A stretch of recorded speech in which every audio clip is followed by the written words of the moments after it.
How you doing? My name is Adam Wade. I'm originally from New Hampshire. I lived in Manchester, New Hampshire. I grew up there, and it was in central New Hampshire.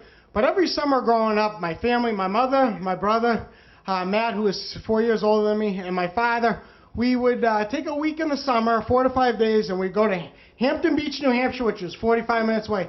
I know what you're thinking. New Hampshire, there's a beach. It's about 1.5 miles of beach, but it's beautiful. There's fried dough T-shirt stands everywhere. It's very blue-collar, except for the Ashworth, which is a very fancy place. And we'd always drive the Gran Torino. We had an orange Gran Torino with no AC, with the windows down. It was exciting. It was exciting. And when I was 7 years old, it was a big year for me because I went through my smart-ass phase. Like, I didn't have the terrible 2s or 3s.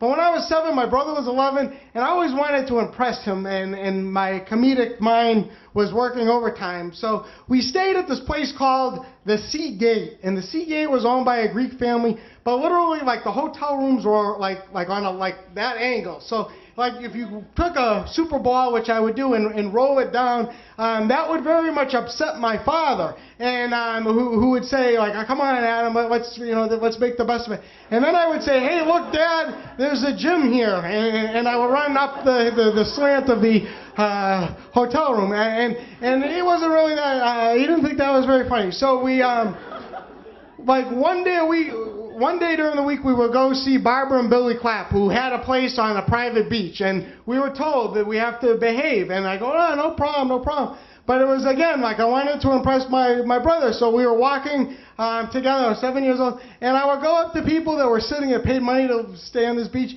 and I would take the mud by the water, and I go, hey, look, I'm poo-pooing. And, like, it wasn't bad. And my parents, not very good. It was not, lastly, we would eat at these places, and like, they were very blue-collar. There was a place called Little Jack's, and my father had a problem, and this was like when we outed him with this problem, was he'd always eat like haddock, like fried haddock, and then later on he would have ice cream, and he would have a scoop of like vanilla, then a scoop of chocolate, and it did something to his breath where it made it like throw up or puke breath, and like I call him skunk breath, and he did not like that. And then we were watching the fireworks that night, and my godfather Joe was there. He was visiting, and my godfather said, "Ooh, it smells like a dead skunk." And I go, "Yeah, you're talking to my father. He's got skunk breath. He had fish and ice cream," and it was not good. So the next night was once a week. When we were there, we would dress up and we would eat at the Ashworth, and it was like a $30 meal each. And my parents say it was like a meal of the year. And so we'd wear like our polo shirts and our boat shoes, and my mother would wear her favorite sundress, and like we'd go there. And I remember when I was 7, that year I go, I want lobster tails, because I really like lobster a lot, and this was like the moment, and everybody else was getting lobster. And my mother said, no, you have to have a hamburger. And I'm like, why do I have to have a hamburger? And she said something like I've always believed my mother. She's like, well, last year, remember you had it and you got sick? And I'm like, no. And she's like, yeah, you threw up and it was awful. And I go, really? And she's like, yeah, you're allergic. We found out, And I go, when? And she's like, you are. So I go, okay, all right, you're right, So for the next 23 years, and even we'd always still go and we'd eat at the Ashworth, and when my brother got married, he'd meet up with us, and we'd eat, and I never had shellfish again. I always had a cheeseburger or a hamburger, and I never really thought of it, because it's like my mother, and I believed her. So I'm at a wedding at 30 years old in Bristol, Connecticut. It's my cousin Carrie, and I drink beers, 3 beers, and I'm good. But I was in a phase, and I had vanilla, Stolian vanilla, and ginger ale. And when you have that, that is like equivalent to cream soda, and that's my favorite. I like donuts, but as far as soda, cream soda is my favorite. So I put a few of those down, and I was a little hammered. And when I get hammered, I get hungry. So I went over, and they had this huge thing, this dip. I mean, it was extravagant, but it was a pink dip, and it was like cheese, but it had other thing. And I was just mauling on it, and I ate a lot. I ate a lot.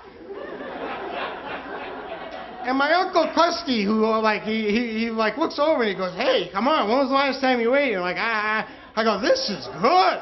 This is good.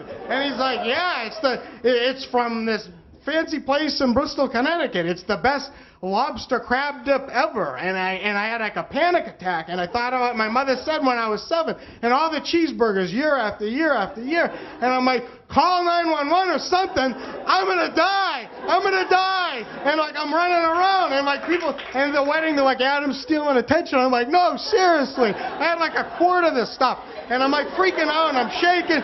And my mother's standing at the corner, and I run over and I'm like, Ma, honestly, I had like lobster crab dip, but not a little, like a lot. And you know, I mean, all those years, and I remember Christmas, the shrimp, I never had it. No, I mean, it is not good. And my mother nonchalantly looks at me, she goes, oh, don't worry about it, you're not allergic.